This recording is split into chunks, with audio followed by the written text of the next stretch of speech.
ce qui s'est passé, les violences en marge de la victoire du PSG, pour vous, c'est pas normal? Oui, mais je trouve que le gouvernement n'a pas assez condamné cela. Et oui, ils ont déploré. Mais sommes-nous encore au stade de la déploration? Non, ben c'est l'État qui est en train de s'effondrer, là. C'est parce que en toute occasion, match de foot, en toute occasion, il y a une violence volcanique là, qui se déchaîne.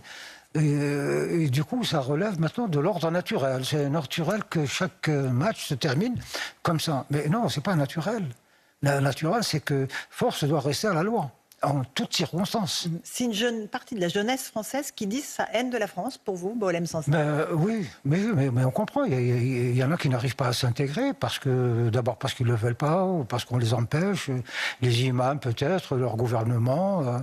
Vous savez, dans les gouvernements algériens et autres veillent en quelque sorte sur leur diaspora. Ils veulent que les Algériens restent entre eux et qu'ils ne s'intègrent pas.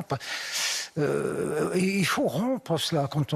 Il faut faire en sorte que quand quelqu'un s'installe en France, il devienne français. Il n'est pas seulement un habitant du pays. Voilà, derrière, il y a une citoyenneté. Une histoire? Il y a une histoire, oui, on adhère à un récit national, et là, c'est pas le cas. Le séparatisme, le communautarisme, etc., font que, en fait, la France existe-t-elle? Ou il y a peut-être deux France qui sont en train de cohabiter. Elles le font la plupart du temps peut-être pacifiquement, mais de temps en temps, c'est l'irruption, c'est pas normal, ça. Boualem Sansal, votre livre, c'est La Légende, sort aujourd'hui aux éditions Grasset. Dans votre livre, vous dites, vous avez des mots très forts sur la religion. Vous dites que dans trop de pays musulmans, l'islam est une chape brutale jetée sur une faillite historique, une manière de défigurer l'expérience sublime de la liberté, ce trésor ultime confié par Dieu aux hommes de bonne volonté. La religion, comme tout le reste, devient une idéologie. C'est comme, je ne sais pas, le communisme, au départ, c'est un humanisme, un progressisme. C'est ça, c'est le progrès, on s'occupe du peuple, on a mis le peuple au centre du système.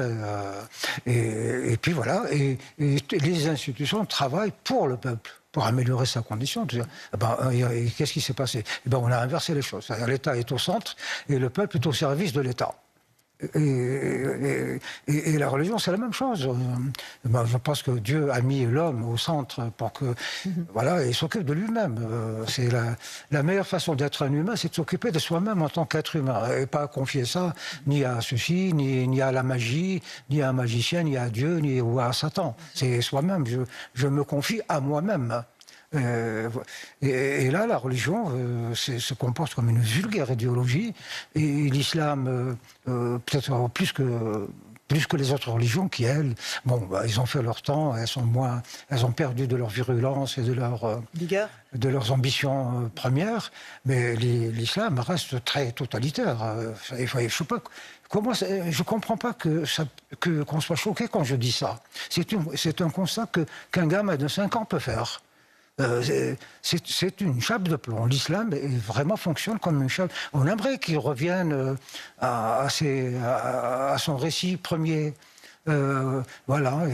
Mais c'est pas le cas. Ce n'est plus que une jurisprudence, une loi de plus en plus dure, de plus en plus radicale.